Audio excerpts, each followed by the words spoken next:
చాలా సంతోషం. దేవుని వాక్యాన్ని వినడానికి వచ్చినటువంటి మీరు ఈ రెండో సెషన్కి ఆహ్వానం. చాలా సంతోషం. దేవుని మాటలకు విధేయత చూపించినటువంటి వారు, దేవుని మాటకి విధేయతతో నడిచేవారు మీరు తప్పక దీవించబడతారు. ఎంతమంది మీలో మారు మనసు పొందిన వారు ఉన్నారు? ఎంతమంది నేను మారాను అని చెప్పినటువంటి వారు ఉన్నారు? మీ చేతిలో చూపిస్తారా నేను మారాను, మారు మనసు పొందాను అనేవారు? Okay, good. కనుక మంచిది. మీరు మారు మనసు పొందడం అనేది వెరీ వెరీ ఇంపార్టెంట్. మారు మనసు అంటే ఏంటి? ఇంతకీ what is change of mind? మారు మనసు అంటే ప్రత్యేకంగా గ్రీక్ పదంలో మెటనోయి అన్నారు. మెటనోయి అంటే అర్థం ఏంటంటే చేంజ్ ఆఫ్ మైండ్ అని అర్థం. మనస్సును మార్చుకోవడం, దీనికి ఒరిజినల్ పదం. అంటే మైండ్ అంటే ఇక్కడ ఉంటుంది మనసు. సో మన థింకింగ్ మారాలి, మన మనస్సు మారాలి, మన ఆలోచన మారాలి. అది ఇవాళ దేవుని వాక్యం క్లియర్గా చెప్తుంది. Very important. You and me should change. మనం మారాలి. యేసు ప్రభువు ఇదే ప్రసంగం చేసి మత్తయి సువార్త 3:2 మనం చూసినట్లయితే యోహాను, బాప్తిసం ఇచ్చే యోహాను కూడా ఇదే ప్రసంగం చేశాడు. చూడండి, బాప్తిసం ఇచ్చే యోహాను చేసినటువంటి పరలోక రాజ్యం సమీపించుచున్నది, మారు మనసు పొందుడి. కనుక మనసు మార్చుకోవడం చాలా చాలా ఇంపార్టెంట్. మైండ్ చేంజ్ చేసుకో. ఇవాళ ఎంతమంది మైండ్స్ మారుతున్నాయి? యేసు ప్రభు పరలోక రాజ్యం సమీపించుచున్నది, మారు మనసు. ఇవాళ చాలామంది మారలా, చాలామంది మారేమనుకుంటున్నారు, but they have not changed. నెత్తి మీద ఒకటి కొట్టండి అండి, అల్లరి చేసేవాడిని. హై, గట్టికి చెప్పు, కొట్టొట్టి లేకపోతే బయట తీసుకెళ్ళి డిసిప్లిన్ నేర్పించారు చిన్నప్పటి నుంచి. సో బాప్తిసం ఇచ్చే యోహాను చెప్పినటువంటి మాట మనం చూస్తే, పరలోక రాజ్యం సమీపించుచున్నది, మారు మనసు పొందిడి. సో దేవుని రాజ్యం చాలా దగ్గర ఉన్నది. ఆయన రాజ్య స్థాపన త్వరలో దగ్గరగా ఉన్నది. God's kingdom is going to come very soon. So you and me should repent. మనం మనసు మార్చుకోవాల్సిన అవసరం చాలా ఉంది. ఇప్పుడు మనసు మార్చుకోవడం అంటే ఏంటో చూద్దాం. మనం మారు మనసు అంటే ఏంటో చూద్దాం. బట్ మారు మనసు గురించి ప్రసంగం చేసిన యేసు ప్రభు వారిని చూస్తున్నాం. మారు మనసు ప్రసంగం చేసిన యోహాను గురించి మనం చూసాం. యేసు ప్రభు ప్రసంగం చూస్తారా? మార్కు సువార్త 1:15. మార్కు సువార్త 1:15 మనం చూస్తే యేసు ప్రభు చేసినటువంటి ప్రసంగం మనం గమనించి, కాలం సంపూర్ణమై ఉన్నది, దేవుని రాజ్యం సమీపించి ఉన్నది, మారు మనసు పొందండి, సువార్తను నమ్మండి అని చెప్పుచు దేవుని సువార్తను ప్రకటిస్తుంది. యేసు ప్రభు ప్రకటిస్తుంది. దేవుని రాజ్యం సమీపించుచున్నది కనుక మనసు మార్చుకోండి. మనసు మార్చుకోవడం చాలా important. So change of mind is very important. మనసు మార్చుకొని మారు మనసు పొంది దేవుణ్ణి నమ్మండి. ఒక వ్యక్తి దేవుణ్ణి నమ్మాలి అని అంటే, యేసు ప్రభుని నమ్మాలంటే మైండ్ మారాలి, మనసు మారాలి. Unless you change your mind, you cannot believe in Jesus. Yesu ప్రభుని విశ్వసించడం. సో చాలా చాలా ఇంపార్టెంట్. ఏంటంటే యూ అండ్ మీ తప్పక మనం దేవుణ్ణి నమ్మాలి. దేవుణ్ణి నమ్మినప్పుడు మన జీవితం పరలోక రాజ్యానికి మనం వెళ్ళగలం. బైబిల్ చెప్తుంది, ఆయన నమ్మకపోతే మనకి నిత్య జీవం లేదు. యోహాను సువార్త 3:16 ప్రకారం యేసు ప్రభువుని నమ్మితేనే, రాసిన 3:16 మనం చూసి, దేవుడు లోకం ఎంతో ప్రేమించింది కానీ అద్వితీయ కుమారునికి పుట్టిన విశ్వాసం ఉంచాలి, నమ్మినవాడు. సో ఒక వ్యక్తి నమ్మాలంటే మనసు మార్చుకోవాలి. విశ్వాసం ఉంచిన ప్రతివాడు నశింపక నిత్య జీవం పొందుతాడు. సో విశ్వాసం అనేది చాలా ప్రాముఖ్యమైనటువంటి ప్రక్రియ. ఇందులోనే 3వ మనం 36 చదువుకుంటే 3:36 అక్కడ రాసింది, కుమారుని యందు విశ్వాసం ఉంచువాడే నిత్య జీవం గలవాడు. అంటే కుమారునికి విధేయుడు కానివాడు జీవం చూడండి. వాళ్ళు చాలామంది విధేయులు కాని వాళ్ళు చాలామంది ఉన్నారు. ఇవాళ నేను ఫస్ట్ సెషన్లో వాక్యం చెప్తూ నేను అన్నాను, లేట్గా వచ్చిన వాళ్ళు స్టే హియర్ అన్నాను. But thank you for the people who stayed here.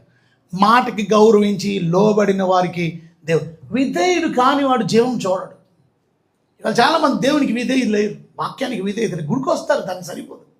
ఇవాళ ఎవరైతే దేవుని మాటకి లోబడకుండా, మీ భార్య వెళ్ళిపోయిందా, కుటుంబంలో ఎవరు వెళ్ళిపోయారో, ఇంకొకరు I know who people gone, but మీరు జీవం చూడరు. కానీ ఏం చూస్తారో తెలుసా? దేవుని ఉగ్రత వాని మీద నిలిచి ఉంటుంది. దేవుడితో ఆటలు ఆడకండి. దేవుని ఉగ్రత, you gonna see God's wrath. God's wrath అంటే అర్థం ఏంటి తెలుసా? ఆయన కోపం. దేవుడు కోపం చూడలేదు మీరు, అదే దేవుడు ప్రేమను చూశారు. బట్ దేవునికి విధేయుడు కానివాడు అంటే విశ్వసించినవాడు అంటే డు నాట్ బిలీవ్ అంటే మనసు మార్చుకోలేదు. అది మారు మనసు అంటే అర్థం ఏంటో తెలుసా? మనసు ఇంతకుముందు మనం కఠినమైన హృదయం, ఇప్పుడు విధేయుడు కలిగిన హృదయం, ఇప్పుడు లోబడే హృదయం. ఇప్పుడు ఇంకా నీకు లోబడే హృదయం రాలేదనుకో దాని అర్థం నువ్వు మారలేదని అర్థం.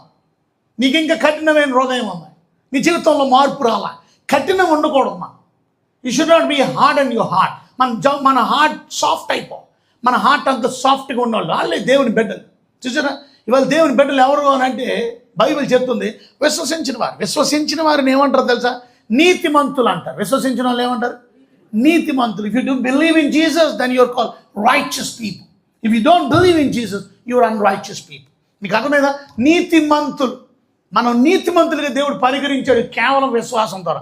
ఇదే మాట రోమిలికి రాసిన పత్రిక 3వ అధ్యాయంలో మనం చదివితే 3వ అధ్యాయం 24వ వచనంలో మనం చదివితే అక్కడ రాసుంది, కాబట్టి నమ్మువారు ఆయన ఉచితమైన ఆయన కృప చేత యేసుక్రీస్తునందలి విమోచనం ద్వారా. అది కాబట్టి నమ్మువారు ఉచితముగా ఏమయ్యారు? చెప్పరేమని గట్టిగా ఒక పాస్టర్ గారు చెప్తున్నాడు మీటింగ్లో మొన్న ఆదివారం. ఏమని? నీతిమంతులు పరలోకంకి వెళ్ళిన తర్వాత అవుతారని. అలాగే సంఘాన్ని పెంచుతున్నావు మరి. I don't understand. అలాంటి మీటింగ్లో నేను కూర్చొని నాకు చాలా బాధ అనిపించింది. ఎందుకంటే తెలుసా, you're preaching a wrong gospel. Wrong gospel నువ్వు ప్రీచ్ చేస్తున్నావు. చాలా తప్పది. పరలోకానికి వెళ్ళిన తర్వాత దేవుడు నీతిమంతుడిగా నిర్ధారణ చేస్తారట. నో, భూమి మీద నీతిమంతుడిగా నిర్ధారణ. ఒకవేళ ప్రమాదం ఏంటో చెప్తాను చూడండి. ఒకవేళ కానీ భూమి మీద నువ్వు నీతిమంతుడిగా తీర్చబడలేదంటే ఎవరిని నీతిమంతుడు చేస్తాడు? విశ్వసించిన వాడు. ఇవాళ మనం విశ్వసించాం కానీ మన నీతిమంతులు. విశ్వాసం ఉంచలేని వాళ్ళు ఎవరు? నీతిమంతులు కాదు. మరి వాళ్ళు ఎవరు? వాళ్ళే పాపాత్ములు. వాళ్ళే పాపాత్ములు అంటారు. పాపాత్ముడు నీతిమంతుడు అన్నాడు. బాగా గమనించి దీని ముందు వచ్చినని మనం చూస్తే ఇక్కడ ముందు వచ్చినాం ఏ భేదం లేదు, అందరూ పాపము చేసి దేవుడు అనుగ్రహించే మహిమను. ఇది పరిస్థితి. ఏ భేదం లేదు, అందరూ పాపం చేశారు. అందరూ పాపం చేశారు కనుక అందరూ నరకానికి పోతారు. కాబట్టి నెక్స్ట్ వచ్చిన వాళ్ళకి కాబట్టి అంటే కంటిన్యూషన్ మెసేజ్. కాబట్టి అందరూ పాపులే. కాబట్టి నమ్మువారు వెరీ ఇంపార్టెంట్ అండి. నమ్మేవారు, దేవుణ్ణి నమ్మేవారు నీతిమంతులుగా పరిగణించబడతారు. నువ్వు నీతిమంతులుగా పరిగణించకపోతే నువ్వు పాపాత్ముడు అని అర్థం. భూమి మీద పాపాత్ముడు పరలోకానికి వెళ్ళగలుగుతాడు. మరి పరలోకానికి వెళ్ళిన తర్వాత నిర్ధారించడం ఏంటి? ఎంత విచారకరమైన బోధ అది. Very very bad. ఇంకొకటి ఏంటి చెప్పాలంటే, నీతిమంతుడు ఇంకా 22వ వచనం కూడా చదివితే అక్కడ రాసిన అందరూ యేసుక్రీస్తునందు విశ్వాస మూలమున్నదై నమ్మువారందరికీ కలుగు దేవుడు నీతి అయి ఉన్నది. నమ్మేవారికి దేవుడు నీతిమంతుడిగా చేసేసాడు. Very important. ఎన్ని వచనాలు మీకు చూపించగలను నీతిమంతుడు భూమి మీద చేస్తాడు దేవుడు, పరలోకంలో కాదు.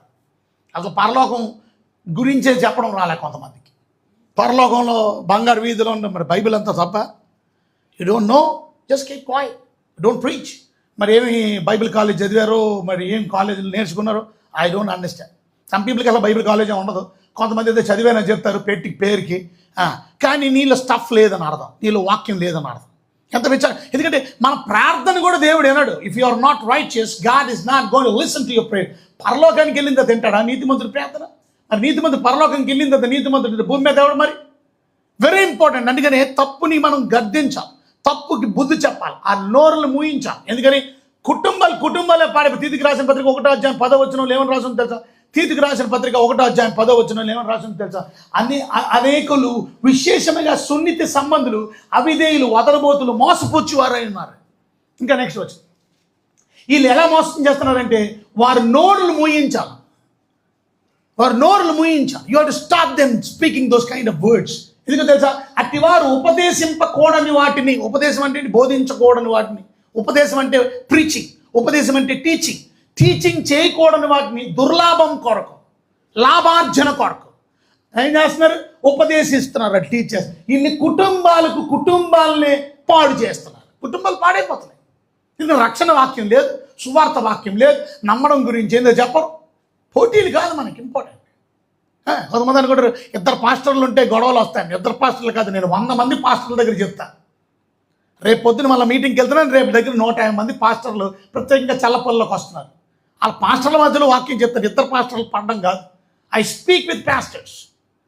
పాస్టర్లకి బోధించే బోధకుడిని నేను, దైవజనుడిని తర్పీదిచ్చే బోధకుడిని నేను. ఒక పాస్టర్కి పడదు. డోంట్ లేకే మాటలు మాట్లాడకండి. లేకే మాటలు అంటారు దాన్ని. If you don't know just keep your mouth shut. నీ నోరు మూసుకొని ఉండడం బెస్ట్. బట్ డోంట్ స్పీక్ గల్లీజ్ లాంగ్వేజ్. మాటల వల్ల నువ్వు అపవిత్రుడిగా పిలువబడతావు. గుర్తుపెట్టుకో. దేవుని బిడ్డలు ఇవాళ మనం గుర్తుపెట్టుకోవాలా, సత్యాన్ని ప్రకటించాలి, సత్యాన్ని బోధించాలి. చాలా మంచి మనసు కలిగినటువంటి కొంతమంది సత్యాన్ని బోధించడానికి దైవజనులను వాడుకుంటారు. Very good. తప్పక ఆ సత్యాన్ని ప్రచురం చేయడానికి నువ్వు మంచి సాధనంగా వాడు. మీరు నేర్చుకున్న వాక్యాన్ని ఇతరులకు చెప్పాలి. Some people are already doing it. Good job. ఇతరులకి మీరు నేర్చుకున్న వాక్యం చెప్పండి. ఇంకా సొంత బాధ ఎక్కర్లా. మీరు రాసుకున్నది చెప్పండి, మీరు తెలుసుకుంది చెప్పండి. So that people will understand. ఒకరికొకరు సువార్తను బోధించండి. నేను ఒక్కరిని చెప్పలే, బట్ మీరు సత్యాన్ని నేర్చుకొని సత్యాన్ని ఇతరులకు బోధించాలి. ఇక్కడ బైబిల్ చెప్తుంది కుటుంబాలు పాడైపోతుంది. మనం పేద నీతిమంతుడు అనేవాడు భూమి మీద నీతిమంతుడిగా తీర్చబడాలి.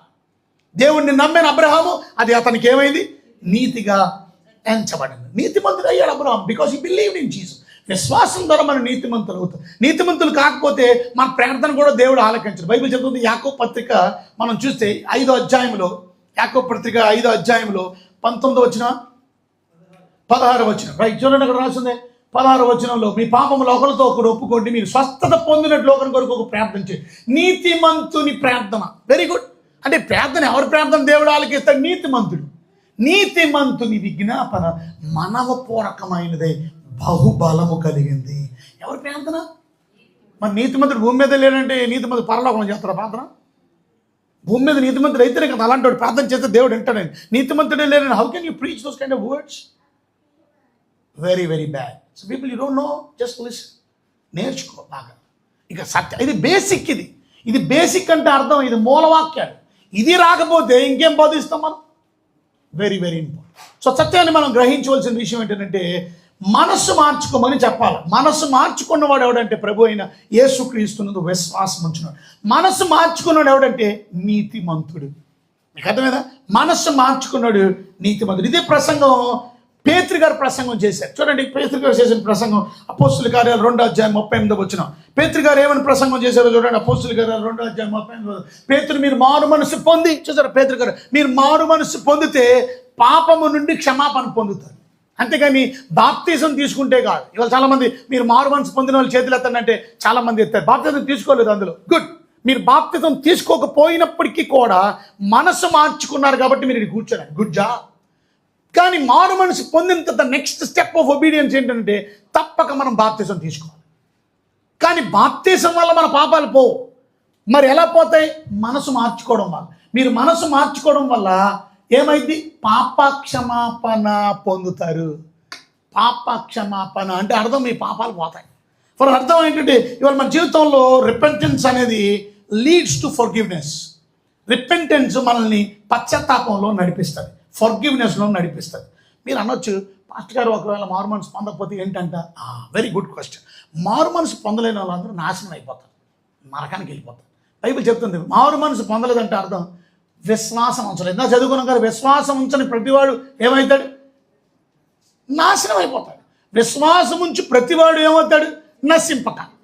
విశ్వాసం ఉంచేవాడు నాశనం అవ్వడు, విశ్వాసం ఉంచని వాడు ఏమవుతాడు అంటే అర్థం ఏంటి? ప్రభునందు విశ్వాసం ఉంచితే నువ్వు మారు మనసు పొందేవు కనుక మనసు మార్చుకున్న కూడా ప్రభు అయిన యేసుక్రీస్తునందు విశ్వాసం ఉంచు. విశ్వాసం ఉంచేవాడు నాశనం అవ్వడం. విశ్వాసం ఉంచకపోతే అంటే దాని అర్థం నువ్వు కానీ మనసు మార్చుకోకపోతే నాశనం అవుతావు. లూకాసు వార్తలో మనం చదువుతాం. బైబిల్ గ్రంథంలో లూకాసు వార్త 13వ అధ్యాయం 3వ వచనం మనం చదివితే, లూకాసు వార్త 13వ అధ్యాయం 3వ వచనంలో రాసిన వారిగా 4వ వచనం క్షమించండి, 3వ వచనం చూస్తే, మీరు మారు మనసు పొందని ఎడల మీరందరూ అలాగే నశిస్తారు. మారు మనసు పొందకపోతే ఏంటంట? నాశనం ఉంది. సో ప్రతి ఒక్కరూ మన మనసు పొందాలి. ప్రతి ఒక్కడు లోకంలో ఉన్న వాళ్ళందరూ మారు మనసు పొందాలి. ఈ మాట ఎవరు చెప్పారో తెలిసి ఆజ్ఞ, ఇది కమాండ్. ఇది పౌలు గారి ప్రసంగం చేశారు. అపోస్తుల కార్యాల్లో పౌలు గారు చేసిన ప్రసంగం మనం చూస్తే 17వ అధ్యాయం 30వ వచనం మనం చదివితే, అపోస్తుల కార్యాలు 17వ అధ్యాయం 30వ వచనం మనం చూస్తే, ఆ అజ్ఞాన కాలమును దేవుడు చూచి చూడనట్లుగా ఉండేది. ఇప్పుడైతే అందరూ అంతటా, అందరూ కూడా అంతటా, అందరూ అంతటా అంటే ఏంటి? ప్రపంచం అంతటా. అందరూ అంటే ఏంటి? ఏ జాతి, ఏ కులం, ఏ మతం, ఏ రంగు, నో మ్యాటర్. నువ్వు క్రిస్టియన్ మార్మన్స్ పొందాలన్నా, యూదులు మార్మన్స్ పొందాలి, అందరూ అంతటా. అంతటా అంటే ప్రపంచం అంతటా.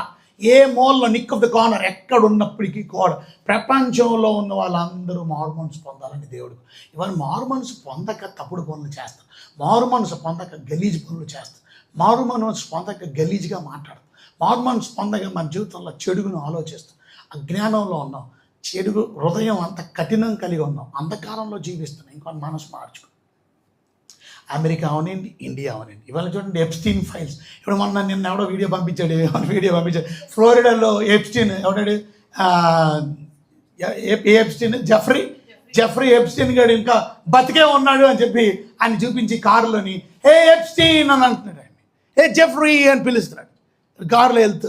అలాగే ఉన్నాడు, మరి ఆడో కాదో తెలియదు, చచ్చిపోయాడని నిర్ధారణ చేశారు. బట్ దాని అర్థం వాడు ఎలాంటి గలీజు పనులు చేశాడు, చిన్న చిన్న అమ్మాయిలతో పాపం చేశాడు, చిన్న అమ్మాయి. ఇప్పుడు కొన్ని విషయాల్లో మనం గమనిస్తే ఇలాంటి పాలిటిక్స్ ఎలా ఉంటాయంటే డైవర్ట్ చేయడానికి కొన్నిసార్లు ఇలాంటి యుద్ధాలు వచ్చేస్తాయి. ఈ యుద్ధం వచ్చిందని అంటే దాని అర్థం మనసందరూ దేని మీద కేంద్రీకరించారు, దీనిపై. అది మర్చిపోయి పక్కన పెట్టి కానీ అయినా తవ్వుతున్నారు ఇంకా. కానీ ఒకవేళ దొరికిపోతే బాగా గమనించండి, వీళ్ళందరికీ ఎలాంటి శిక్ష పడాలి. ఎందుకంటే చిన్న బాలికలు, మైనర్ బాలికలతో అక్రమ సంబంధాలు కలిగి ఉండి వారిని పాడు చేసి, వారిని మానభంగం చేసి, వారిని రేప్ చేసి, వారిని వండుకొని, వారిని బాగా సమాధి చేసేసి, వారిని భూస్థాపనం చేసేసారంటే ఎంత భయంకరమైన పెద్ద అగ్రగణ్యులు. అంటే పాపం ఎంత భయంకరం. పెద్దోడం లేదు, చిన్నోడం లేదు, డబ్బునోడం లేదు, పేదోడం లేదు, ఎవ్రీవన్ ఎంత భయంకరమైనటువంటి పాపం అండి. ఇవాళ కొంతమంది ఇంకా ముసలి వయసు వచ్చినా సరే, వృద్ధాప్యం వచ్చినా సరే, ఇంకా వాళ్ళ శారీరకమైన కామ విద్రేకాలు పోలా. అలాంటప్పుడు తొందరగా పెళ్లి చేసుకో, నాకు పెళ్లి చేయండి అని చెప్పు. ప్రాబ్లం ఏది, పెళ్లి చేసుకొని నువ్వు అలాంటి పనిలో ఉండు. కానీ పెళ్లి చేసుకోకుండా అక్రమ సంబంధాలు కాదు రోడ్డు మీద కనబడిన వాళ్ళంతా పాపం చేస్తే నువ్వు చేసే పని మంచిదేనా, అది కరెక్టేనా, అది దేవుని బిడ్డవేనా, నువ్వు రక్షించబడిన వాడేనా? మరలా ఏమనంటే పాపాలు చేసిన వాళ్ళందరినీ దేవుడు క్షమిస్తాడు కదండి, పాపం చేస్తేనే కదండి దేవుడు క్షమాపణ దొరుకుతుంది. ఎవరు చెప్పండి నీకు ఈ దుర్బోధ? కంటిన్యూ పాపం చేయడు. ఒకవేళ రక్షించబడితే you will not continue to do sin. Bible చెప్తుంది అది. పరిశుద్ధంగా మారు మనసు పొందినోడు పాపం చేయలేడు, వాడికి అవకాశాలు వచ్చినా పాపం చేయలేడు, వాడికి అందుబాటు. అందుకని యోసేపు పాపం ఎందుకు చేయలేపాడు? బికాస్ అందుబాటులో ఉంది, దగ్గరలో ఉంది, పక్కనే ఉంది. But why do not do? Because is a change of heart. మనసు మార్చుకున్నవాడు కనుక తప్పు చేయలేడు, తప్పు మాట్లాడలేడు. అది ఇవాళ మన దేవుని బిడ్డలైనటువంటి మనం ఎలా బ్రతుకుతున్నాం, ఎలా జీవిస్తున్నాం? పాపంలో జీవిస్తున్నామా? మొదటి యోహాను పత్రిక 3:8 రక్షించబడిన బిడ్డ, మారు మనసు పొందినటువంటి బిడ్డ, క్రొత్తగా జన్మించినటువంటి బిడ్డ. 1 John 3:8 మనం చూస్తే, నెక్స్ట్ వచనంలో మనం చూసినట్లయితే 9వ వచనం, దేవుని మూలముగా పుట్టిన ప్రతివాడు. చూసారా, if you are born again Christian, నువ్వు నిజంగా రక్షించబడిన వాడు అయితే, నువ్వు మారు మనసు పొందిన వాడు అయితే, దేవుని బీజం వారిలో ఉంటుందంట. గనుక వాడు పాపం చేయడు. ఎంత క్లియర్గా ఉంది. పాపం చేస్తాడని వెలగంటున్నాం, పాపం చేయడు. దేవుని బీజం ఉన్నాడు, రక్షించ పొందినాడు, మారు మనసు పొందినాడు, పాప క్షమాపణ పొందినాడు, కొత్తగా జన్మించినాడు, పాపం చేయడు, పాప మాటలు మాట్లాడు, పాపపు చూపులు చూడు, పాప పనులు చేయడు. అక్కడ రాసింది వాడు దేవుని మూలముగా పుట్టినోడు కనుక, వాడు దేవుని మూలంగా పుట్టాడు గనుక దేవుని బీజం ఉంటుంది. కానీ గనుక పాపము చేయజాలడు అంటే అర్థం ఏంటి? He will not continue to do sin. పాపములో కంటిన్యూగా పాపములో ఉండడు. అది ఇవాళ చాలామంది పాపముని కంటిన్యూ చేస్తున్నారు. లివింగ్ ఇన్ భయంకరమైనటువంటి యవనస్తులేంటి, పిల్లలేంటి, పెద్దోళ్ళేంటి, చిన్న పిల్లలేంటి. ఇవాళ మా హాస్టల్లో ఉన్న చిన్నపిల్లలకు మేము సాక్ష్యాలు చెప్పిస్తే అది చెప్తున్నారు, చిన్నప్పటిలో నేను ఫస్ట్ క్లాస్లో ఒక అమ్మాయిని ప్రేమించాను అన్నాడు. ప్రతివాడు ప్రేమ గురించే చెప్తున్నాడు. నాకు ఒక లవర్ ఉందా, నాకు ఒక లవర్ ఉన్నాడు. ఎంత భయంకరంగా చిన్న వయసులో నుంచే మానవ నైజం చెడిపోయినటువంటి పాప బాధితులు. ఎందుకు? వాళ్ళు చూసే చిత్రాలు కానీ, వాళ్ళు ఉండే ప్రభావం కానీ, వాళ్ళకున్న ఫ్రెండ్ సర్కిల్ కానీ, ఎవ్రీథింగ్ మోటివేషన్ వెరీ ఇంపార్టెంట్. అవన్నీ వాళ్ళని మోటివేట్ చేసి వారిని పాపములో నడిపించినాడు. చూసారా? అందుకనే మారు మనసు అనేది మెటనోయి అన్నారు. మెటనోయి అంటే అర్థం చేంజ్ ఆఫ్ మైండ్. ఇద్దరు కుర్రలను చూపిస్తాను ఒకసారి. మారు మనసు అంటే త్వరగా ఇద్దరు వస్తే ఇక్కడ కూడా నిలబడండి. సో ఇది చిన్న ఇలాస్ట్రేషన్, ఇది మీకు అర్థమైతే. పాపం అంటే ఇది పాపం అనుకోండి. ఈ పాపాన్ని నేను హత్తుకొని ఉన్నాను. పాపం అంటే నాకు చాలా సరదా, పాపం అంటే చాలా ఇష్టం, పాపంలో ఆనందిస్తున్నాను, పాపాన్ని హత్తుకొని ఉన్నాను. ఐఎమ్ రియల్లీ పాపంలో సంతోషిస్తున్నాను. కానీ నేను ఎప్పుడైతే దేవుని వాక్యం విన్నానో నేను ప్రభు అయిన యేసుక్రీస్తు విశ్వాసం ఉంచడం మొదలుపెట్టాను, నా మనస్సుని మార్చుకోవడం అంటే అర్థం ఏంటి తెలుసా? నా మైండ్ మార్చుకోవడం అంటే ఈ పాపంలో నుంచి త్రిప్పుకోవడం, completely turn away from sin. పాపంలో నుంచి టర్న్ అవే అయ్యి ఇక్కడ ఉండకూడదు, మళ్ళీ ఇలాగేస్తుంది పాపం. కనుక ఏం చేయాలి? యేసు ప్రభు దగ్గరికి వెళ్ళి, ఆయన వాక్యం దగ్గరికి వెళ్ళి చూసారా, ఆయన్ని హత్తుకోవడం. అంటే ఎవరైతే దేవుని వాక్యాన్ని ఇలాగ హత్తుకుంటారో, దేవుణ్ణి హత్తుకుంటారో, ఇది మారు మనసు పొందినవాడు. మారు మనసు పొందినవాడు మళ్ళీ పాపం జోలికి వెళ్ళరు. పాపం చేయి అక్కడి నుంచి తిరిగిపోయి వచ్చాడు. అది మనసు మార్చుకోవడం అంటే. Thank you. అలాంటి వారు నిజంగా ప్రభు రాకడికి వెళ్తారు. అది మారు మనసు పొందాలని అంటే ట్రూ రిపెంటెన్స్ మనకి పశ్చాత్తాపం తీసుకొస్తుంది. బైబిల్ గ్రంథం 2 కొరింథీయులకు రాసిన పత్రిక 7వ అధ్యాయం 10వ వచనం మనం చూస్తే 2 Corinthians chapter 7:10 2 కొరింథీయులకు రాసిన పత్రిక 7వ అధ్యాయం 10వ వచనంలో అక్కడ నిజమైనటువంటి పశ్చాత్తాపం, నిజమైనటువంటి మారు మనసు, దైవ చిత్తానుసారమైన దుఃఖము రక్షణార్థమైన మారు మనసును కలుగజేస్తుంది. చూసారా, ఇవాళ నిజంగా దైవ చిత్తంగా అయినటువంటి మీకు నిజంగా దుఃఖం వస్తుందా? పాపం గురించి నేను తప్పు చేశాను, మీకు ఆ దుఃఖం రావట్లేదంటే యూఆర్ నాట్ రియల్లీ టర్న్డ్ అవే. నువ్వు నిజంగా పాపమును విడిచిపెట్టే మనసు నీకు లేదని అర్థం. You don't want to leave this. ఇవాళ పాపము నుండి అంటే అర్థం, ఇవాళ మనం షిఫ్ట్ అయిపోవాలి. మనం పాపము నుండి దేవుని వైపుకి మళ్లించబడ్డం, అది నిజమైనటువంటి మారు మనసు. అపోస్తుల కార్యాలు 3వ అధ్యాయం 19వ వచనం మనం చదివితే, అపోస్తుల కార్యాలు 3వ అధ్యాయం 19వ వచనంలో రాసిన మాట ట్రూ రిపెంటెన్స్ అంటే అర్థం ఏంటనంటే, ప్రభు సముఖము నుండి విశ్రాంతి కాలం వచ్చినట్లు 20వ వచనం, మీ కొరకు నియమించబడిన క్రీస్తు యేసు ఆయన పంపునట్లు మీ పాపములు తుడిచి వేయబడు నిమిత్తం మారు మనసు నందు తిరుగుడి. దేవుని వైపు తిరగడం. మారు మనసు పొందంటే పాపమును విడిచిపెట్టి, మారు మనసు పొందంటే పాపమును విడిచిపెట్టి దేవుని వైపుకి తిరగండి. హత్తుకున్న నేను జస్ట్ తిరగడం, ప్రభు వైపుకి తిరగడం, దేవుని వైపుకి తిరగడం. ఆ తిరగడానికి మారు మనసు అన్నారు. ఎందుకు?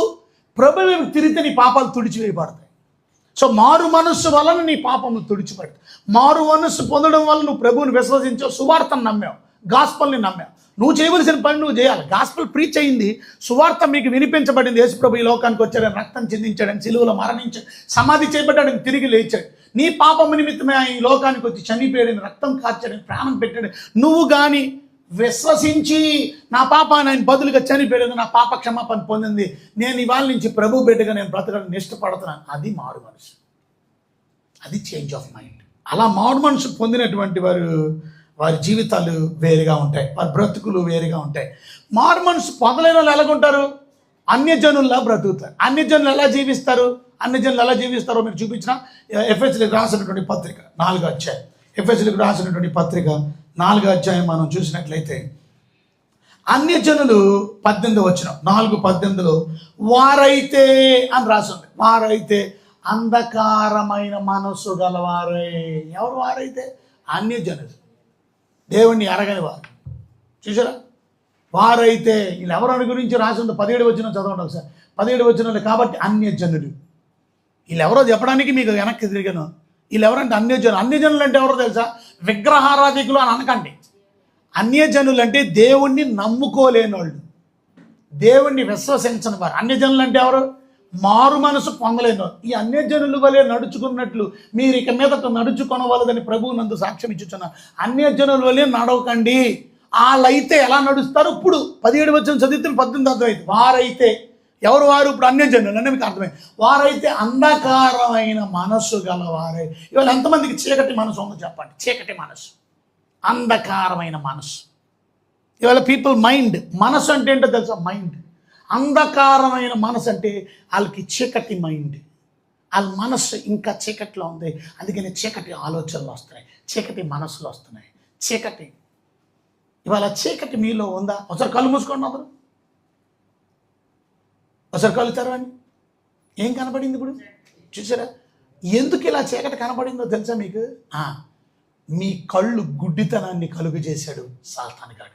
ఈ మాట 2 కొరింథీయులకు రాసిన పత్రిక 4:4లో 2 కొరింథీయులకు రాసిన పత్రిక 4:4లో యుగ సంబంధమైన దేవత ఉందట. యుగ సంబంధమైన దేవ. చూసారా, దేవుని స్వరూపమైన క్రీస్తు మహిమను కనుపరచు నిమిత్తం సువార్త ప్రకాశం.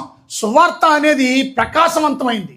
ఆ సువార్త నీకు కనబడకుండా, దేవుని వాక్యం నీకు కనబడకుండా, నువ్వు మారు మనసు పొందకుండా చేయడానికి కారణం ఏంటో తెలుసా?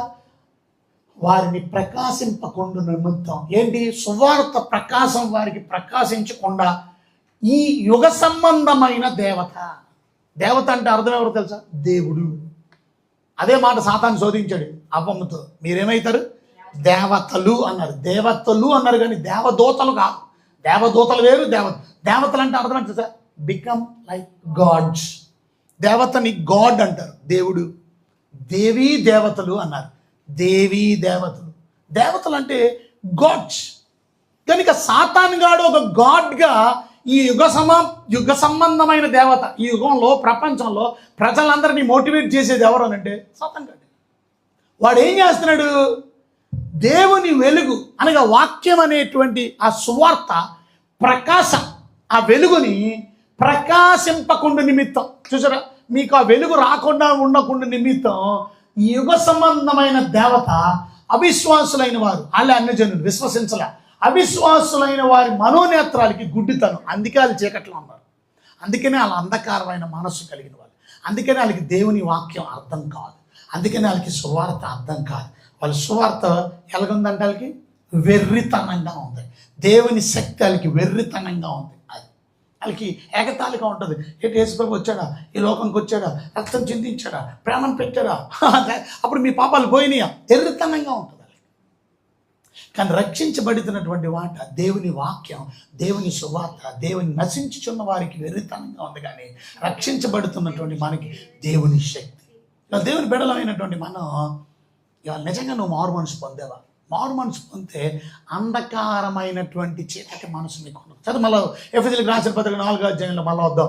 4వ అధ్యాయం 18 వచ్చిన వాళ్ళు వారు అంధకారమైనటువంటి మనసు కలిగిన వారే.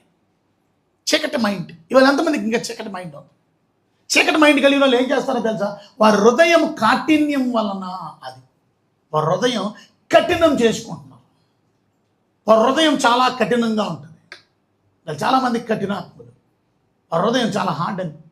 వారు తమలోనున్న అజ్ఞానము చేత, వారికి జ్ఞానం లేదు, అజ్ఞానులు వారు. ఎందుకంటే దేవుని వాక్యం వారికి అర్థం అవ్వాల. మారు మనసు లేని వాళ్ళందరూ అజ్ఞానం. వారు దేవుని వలన కలుగు జీవములో నుండి వేరుపరచబడిన వారే. అంటే వాళ్ళలో లైఫ్ లేదు. దేవుడు మనలో జీవాన్ని పెట్టాడు. మనం అందరూ లైఫ్ కలిగిన వాళ్ళు నిత్య జీవాన్ని పొందుతాం. వారిలో లైఫ్ లేదు. వారు నిత్య జీవాన్ని అనుభవించలేదు. నిత్య నాశనాన్ని. దేవుడి జీవం వారిలో లేదు.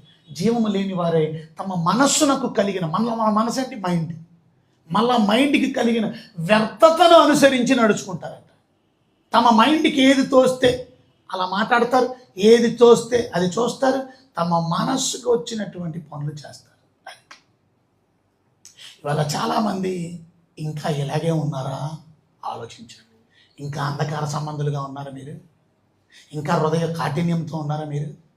ఇంకా మీ జీవితంలో అజ్ఞానం చేత ఉన్నారా మీరు? దేవుని జీవము నుంచి వేరుపరచబడిన వారే ఉన్నారా మీరు? మీ మనసుకు కలిగిన వ్యర్థతను అనుసరించి నడుస్తున్నారా? మనసుకు కలిగిన వ్యర్థతను అనుసరించి నడుచుకోవడం అంటే అర్థం ఏంటి తెలుసా? మన మనసుకి ఏది వస్తే అది చేయడం. అది మన మైండ్కి ఏది వస్తే అది చేయడం. మన మైండ్కి ఏ ఆలోచన వస్తుంది అంటే ఒక వాయు వరస కూడా ఉండదు. తండ్రి సమానులైన వారితో వ్యభిచారం చేయాలని, అమ్మ సంబంధమైన వారితో పాపం చేయాలి, అక్క సంబంధం వాయు వరసలు కూడా ఉండవు వాళ్ళకి. Because what they are doing they don't. వాళ్ళకి అలాంటి మోటివేషన్స్ రావడానికి గల కారణం something wrong, they not changed.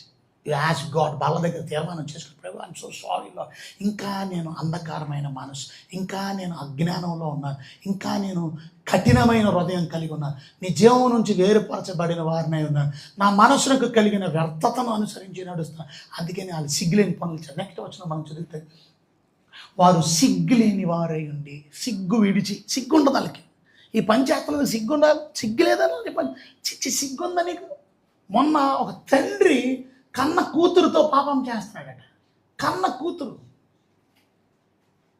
ఆడికి తండ్రి అన్నాడు, సిగ్గు లేదు మాట.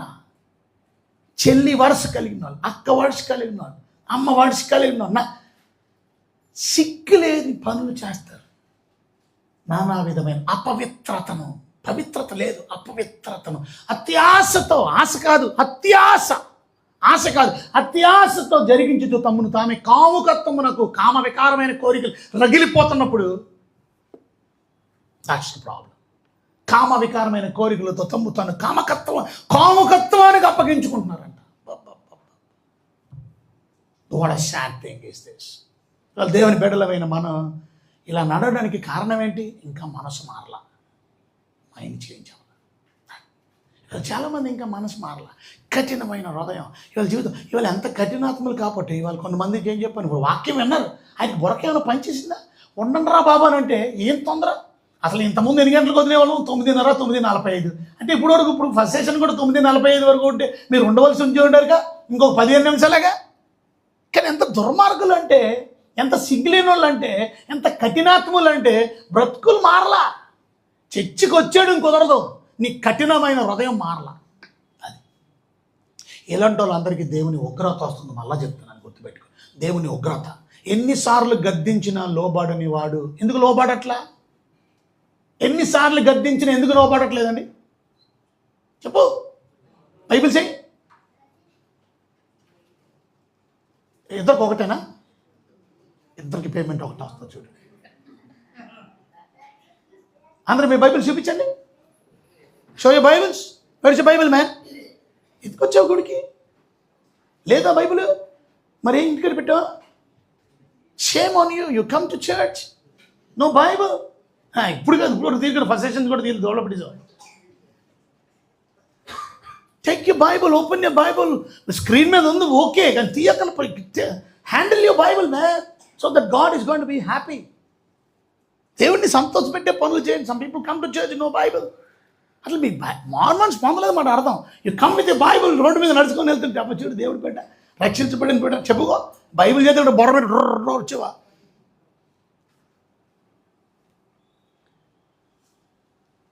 ఇవాళ చాలామంది మనసు మార్చుకోవట్లేదు, కఠినమైన హృదయం.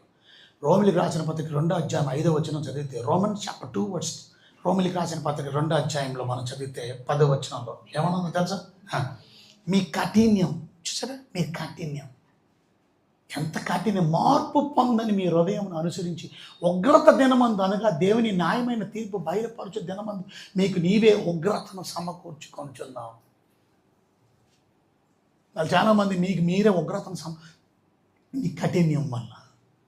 ఎన్నిసార్లు గద్దించినా లోబడిన వాడు హఠాత్తుగా మరితిరి లేకుండా నాశనం. అందుకే ప్రశ్న అడిగి, ఎన్నిసార్లు గద్దించినా ఎందుకు లోబడట్లేదు చెప్పండి?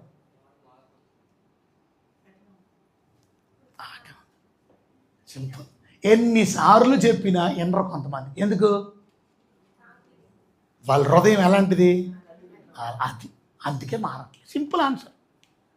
ఎన్నిసార్లు గద్దించినా ఎందుకు లోబడట్లేదంటే వాళ్ళ హృదయం చాలా కఠినమైంది. వాళ్ళ హృదయం హార్డ్ అని అయిపోయింది. రాక్ మారదు. మన హృదయాలు రాక్ ఉండకూడదు. మన హృదయాలు మాంసపు హృదయాలు, మెత్తని హృదయాలు, సాఫ్ట్. చిన్న మాట అంటే ఏడిసేస్తాడని, కరిగిపోతాడని. అది మన హృదయాలు అంత కరగం అసలు. అది అది మామూలు హృదయం కాదు. అది దేవుని బిడ్డలమైనటువంటి మన హృదయాలు మారు మనసు పొందితే నీకు మాంసము లాంటి హృదయం. చూసారా, మన జీవితంలో దేవుని బిడ్డలమైనటువంటి మన హృదయాలు ఎలాగున్నాయి? కఠినమైన హృదయం కలిగి ఉన్నామా? మనం ఈ జీవితాన్ని ఇంకా మార్చుకోలేదా? ఆలోచన చేయండి. దేవుని బిడ్డలమైనటువంటి మారేమని అంటాం కానీ ఏం మారలా. మారాలి నీ మనసే మారాలి. మారిన మనసు దేవునికిస్తే ఫలితం ఉంటుంది. మారేవంటూ సాకులు చెప్తారు. ఎందుకండి మార్పు? మారేమని కబుర్లు అంతే, దే ఆర్ నాట్ చేంజ్డ్. మారేము అనే జీవితం చర్చిలో, మీ సంఘంలో, మీ జీవితంలో కనబడాలి. తీతుకు రాసిన పత్రిక 1వ అధ్యాయంలో 15వ వచనం మనం చూస్తే, తీతుకు రాసిన పత్రిక 1వ అధ్యాయం 15, 16 వచనంలో మనం చూస్తే ఆయన రాసింది ఏమని వాక్యం? అపవిత్రులకు అన్నీ అపవిత్రమే, కానీ పవిత్రులకు, అవిశ్వాసులకు ఏది పవిత్రమైనది కాదు. వారి మనస్సాక్షిను అపవిత్రపరచబడి ఉన్నది. చూసారా, పరిశుద్ధులకు అన్నీ పరిశుద్ధమే, అపవిత్రులకే ప్రాబ్లం. ఇంకా వాళ్ళ అవిశ్వాసులు, వాళ్ళన్నీ వాళ్ళకి ఏది పవిత్రమైంది కాదు. బైబిల్ చెప్తుంది వారి మనస్సాక్షి కూడా అపవిత్రం. వారి మైండ్ అపవిత్రం, వారి మనస్సాక్షి హృదయం కూడా అపవిత్రం.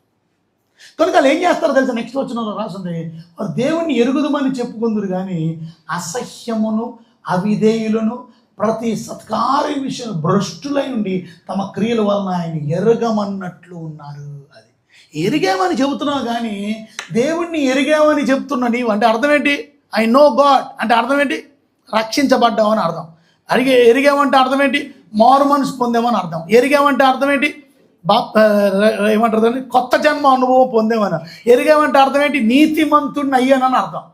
ఎరిగామని చెప్తాం కానీ అసహ్యములను ఇవాళ ఎంతమంది అసహ్యమైన పనులు చేస్తున్నారు? దేవుణ్ణి ఎరిగి అసహ్యంగా జీవిస్తారు, అసహ్యంగా మాట, అసహ్యంగా బ్రతుకు, అసహ్యమును అవిధేయులను. They are disobedient. అవిధేయులు. ఇలా ఎంతమంది అవిధేయులుగా బ్రతుకుతున్నారు? విధేయత ఏది? చిన్న విషయంలోనే విధేయత చూపించలేకపోతే నీకు పెద్ద విషయాల్లో ఏం విధేయత చూపిస్తారు? అందరు కూర్చోండి, వెళ్ళకండి. విధేయత ఏది? చిన్న విషయంలో విధేయతలు. వీళ్ళు దేవుని బిడ్డలా? వీళ్ళు బాప్తిజం తీసుకున్నారా? వీళ్ళు బల్లలో చేయిస్తున్నారా? జాగ్రత్త. నువ్వు మనసు మార్చుకోకుండా బల్లలో చేయిస్తే ప్రమాదం ఉంది. వీళ్ళు చాలామంది రోగులు అయిపోతున్నారు, బలహీనలు అయిపోతున్నారు. నువ్వు ఇంకా చాలామంది చచ్చిపోతున్నారు, నిద్రిస్తున్నారు. ప్రమాదం ఉంది. బల్లలో తీర్మానం చేసుకోకుండా బల్లలో పాలు పంపులు పొందారు మాట వీళ్ళందరూ. అంతే కదా అర్థం. తీర్మానం చేసుకుంటే ఏంటి? ఇక్కడ నుంచి నేను మనసు మార్చుకుంటాను, ఇక్కడ నుంచి నేను విధేయుడిగా ఉంటానని తీర్మానం చేసుకొని ప్రభు బల్ల తీసుకున్నారు. విధేయుడిగా ఉండాలి కదా. విధేయతగా ఉంటానని చెప్పి ప్రమాణం చేశారా, లేక అశ్రద్ధగా బల్ల తీసుకున్నారా? నిర్లక్ష్యంగా బల్ల తీసుకున్నారా? తప్పుని సరి చేసుకోకుండా బల్ల తీసుకున్నారా? ఎగతాళిగా బల్ల తీసుకున్నారా? ప్రమాదంలో ఉన్నారు మీరు. జాగ్రత్త. మీరు చాలామంది రోగులు అయిపోతారు. తెలియలేని జబ్బులు వస్తాయి. ఇవాళ జబ్బులు ఎలాగొస్తున్నాయో తెలియట్లేదు. నేను ఏమన్నా భయపెట్టట్లా, but that's what the Bible says. చాలామంది బలహీనులు అయిపోతున్నారు, వీక్నెస్. చాలామంది నిద్రపోతున్నారు, చచ్చిపోతున్నారు. బల్లను అయోగ్యంగా పాలు పంపులు పొందారు. అయోగ్యం అంటే ఏంటి? తప్పును ఒప్పుకోకుండా. తప్పును ఒప్పుకోవడానికి దేవుడు మనకు అవకాశం ఇచ్చాడు. ఒక పాస్టర్ గారు ఇంకో వాక్యం చెప్తున్నాడు. ఆయన తప్పు చెప్తే దొంగ త్రాసు దేవునికి ఏం, ఇదిగో మీరు ఏమంటారు దాన్ని, కొసరు తీసుకున్నారా, బల్లలో పాలు పంపులు పొందకండి. ఇది బోధ. కొసరు తీసుకున్నప్పుడు పెద్ద చర్చిలో పాస్టర్ గారు ఆయన. ఎందుకు పేరు చెప్పడం? I don't want tell the name, but కొసరు అనే మీరు చూస్తే 1 నిమిషం 2 నిమిషంలో వీడియోలో వచ్చేస్తుంది. కొసరు తీసుకుంటే బల్లలో పాలు పంపులు పొందకూడదని చెప్పకూడదు. కొసరు తీసుకున్న వాళ్ళు అది కూడా పాపమే. కనుక ఏం చేయండి? ప్రభు దగ్గర మీ తప్పుని ఒప్పుకొని బల్ల తీసుకోండి అని చెప్పాలి. నువ్వు అలా బల్లే తీసుకోవద్దని చెప్తే వాడు ఎలా పాప క్షమాపణ పొందుతాడు? వాడు ఎలా మారు మనసు పొందుతాడు? అదే బోధ నువ్వు చేయవలసిందే. ఇదే నువ్వు ఏం చెప్తున్నావు సంఘానికి? అదే కొసరు తీసుకుని ఎంతపడి ఎవడు కొసరు తీసుకోకుండా ఉన్నాడు? వంకాయలు వేస్తుంటే ఇంకొక వంకాయ ఇమ్మంటాం, ఓ మునక్కాయలు వేస్తుంటే ఓ మునక్కాయ బాబు అదనంగా అంట అడుగుతాం. ఈ కొసరు అడిగేవాడు బోలు మంది ఉంటే తప్పు చేస్తున్నాడు. మరి తప్పు చేసినప్పుడు బల్లే తీసుకోవద్దానంటే వాడు ఎవరు మారు మనసు పొందుతాడు? వాళ్ళు దేవుని బిడ్డలమైన మనం అసహ్యమైన, ఇంకా అవిధేయులుగా, ఇంకా మంచి కార్యం లేదు, భ్రష్టులంగా ఉన్నాం. కనుక తమ క్రియల వలన వాళ్ళు తెలియపరుస్తున్నారు, మేము దేవుణ్ణి ఎరగము. ఇవాళ దేవుని బిడ్డలైనటువంటి మీరు మనసు మార్చుకుంటే నూతన పరచబడతారు. రోమిలికి రాసిన పత్రిక 12వ అధ్యాయంలో మనం చదివితే, రోమిలికి రాసిన పత్రిక 12వ అధ్యాయము 2వ వచనం మనం చదివితే, రెన్యూయింగ్ ఆఫ్ యువర్ మైండ్ అన్నాడు. అది లోక మర్యాదను అనుసరింపక ఉత్తమమును అనుకూలమును సంపూర్ణమైన దేవుని చిత్తం ఏదో పరీక్షించి తెలుసుకొనుడి. దేవుని ఇష్టం ఏంటో మనం తెలుసుకోవాలంటే ఏం చేయాలా? మీ మనస్సు మారి, ఇది మారాలి. మనస్సు మారి నూతన మగుట వలన you become a new creation, you become a renewed person. నువ్వు నూతనమైన సృష్టిగా మార్చబడతావు, నూతనమైనటువంటి వ్యక్తిగా మార్చబడతావు. ట్రాన్స్ఫర్మేషన్, రూపాంతరం చెందుతావు. ఇవాళ ఎంతమంది రూపాంతరం చెందారు? ఎంతమంది చేంజ్ ఆఫ్ హార్ట్ పొందారు? రూపాంతరం పొందిన వాళ్ళు నేను పొందానని అనగలరా? నా జీవితం రూపాంతరం చెందింది, నేను నూతన పరచబడ్డాను. ఎవరు నూతన పరచబడతారు? ఎవరు రూపాంతరం పొందుతారు? మనసు మార్చుకున్నవాడు. మనసు ఈ లోక మర్యాదను అనుసరించాలి. లోకంలో ఉన్నదంతా ఏంటి? బైబిల్ చెప్తుంది, యోహాను సువార్త 1 యోహాను పత్రిక 2వ అధ్యాయం 15వ వచనంలో, ఈ లోకములో లోకములో ఉన్న వాటిని ప్రేమించకండి. రోమిలి 2 ఓకే, థ్యాంక్ యూ. కనుక ఈ లోకములో ఉన్న వాటిని నేను ఎందుకంటే ఎవడైనా లోకమును ప్రేమిస్తే తండ్రి ప్రేమ వానిలో ఉండదు. దేవుడు నేను ప్రేమించలేడు. ఏంటండి లోకాన్ని ప్రేమించకూడదు అంటే? ఇందాక చెప్పుకున్న లోక మర్యాదను అనుసరించకూడదు. Do not follow this world. ఈ లోకంలో ఉన్నదంతా ఏంటి? 3 ఉన్నాయి. చదువు నెక్స్ట్ వచ్చిన ఈ లోకంలో ఉన్నదంతా ఏంటో తెలుసా? మొదటిది శరీరాశ, రెండోది నేత్రాశ, మూడోది జీవపు డంబం. ఇది తండ్రి వల్ల పుట్టినవి కావు, ఇది లోకం. ఇవాళ ఎంతమందిలో ఇలాంటివి ఉన్నాయి చెప్పండి? ఇవాళ మొదటిది శరీరాశ. ఇవాళ ఎంతమంది శరీరాశ చెలరైపోతున్నారు? నేత్రానికి ఆశ, కనబడింది చూసింది కావాలని ఆశించారు. నేత్రానికి కంట్రోల్ లేదు. ఇవాళ మీ నేత్రంలో నుంచి వెళ్ళిపోయింది పాపం. ఇది డోర్వే, ఇది ఓపెన్ డోర్. ఇది ఇందులో నుంచి వెళ్తుంది పాపం. నీ కళ్ళు చాలా జాగ్రత్తగా ఉంచుకోవాలి. నీ కళ్ళు ప్రభు వైపు చూస్తున్నాయి, నీ కళ్ళు ప్రార్థన చేస్తున్నాయి, నీ కళ్ళు వాక్యం చదువుకుంటున్నాయి, నీ కళ్ళు దేవుడి కొరకు బ్రతుకుతున్నాయి, నీ కళ్ళు ఏం చేస్తున్నాయి? What is your eyes doing? నేత్రానికి ఆశ. జీవపు డంబం అంటే అర్థం డాంబికం. చాలామంది గర్విష్ఠులు, వాళ్ళకి ఏమి ఉండదు కానీ డబ్బా మొదలు కొట్టుకుంటారు. ఏమీ లేని ఇస్త్రాకి ఏం చేస్తుంది? ఎగిరెగిరి పడుతుంది. వాళ్ళు చాలా డాంబం ఎక్కువ, అన్నిటికి డబ్బా. ఎందుకు నీకు డబ్బా? ఏముందని? దేంట్లో నీకు ఉన్నది? ఏమీ లేనప్పుడు అణిగి మణిగి ఉండదు. అసలు ఉన్నోడు కూడా అణిగి మణిగి ఉండాలి. ఆయన ఏంటండి పెద్ద లాయర్ గారు అంత కళ్ళు ఒంగోని వెళ్ళిపోతున్నాడు ఏంటండి అంటే అప్పుడు అన్నాడట, ఆయనకి ఏంటి అన్నీ ఏమీ లే, ఆయనకి కోట్లు ఆస్తులు ఉన్నాయి. ఆయన చాలా క్రిమినల్ పెద్ద లాయర్. ఆయన దేవుడిని నమ్ముకున్నాడు. ఆయన కేసులన్నీ గెలుస్తాడు. ఆయనకు 1 గంట మాట్లాడితే ఆయనకి 2 లక్షలు ఇస్తారు. ఒక గంటకి 2 లక్షలు. ఎన్ని గంటలు ఫీజు? ఆయన ఫీజు. అలాంటి వ్యక్తి సమృద్ధిగా ఉంది కానీ ఆయన ఒంగోని వెళ్ళిపోతున్నాడు అంత తగ్గించుకొని. ఎందుకనంటే అప్పుడు అన్నాడంట, నువ్వు ఎప్పుడైనా ధాన్యము పనలు చూసావా? పనలు ఎలాగుంటాయి? బరువుకి ఏమవుతాయి? వంగిపోతాయి. ఏమీ లేని పని ఏమైద్ది? ఏమీ లేనోడు ఎగిరెగిరి పడతాడు. అన్నీ ఉన్నాడు ఎప్పుడు. ఇవాళ డాంబికం వద్దు. ఇవాళ ఎందుకు డబ్బా? దేని బట్టి నీ డబ్బా? దేని బట్టి నీ పూజ? వాక్యం ఏమి ఉండకపోతే డబ్బా. మళ్ళా షో. కొంతమంది వై షోలొద్దు. ఏమీ లేనప్పుడు అసలు ఏమి ఉన్నా అది తగ్గించుకొని వాళ్ళ దేవుని బిడ్డలైన ఈ లోకంలో పుట్టినవి. ఇది మనసు మార్చుకోవడం.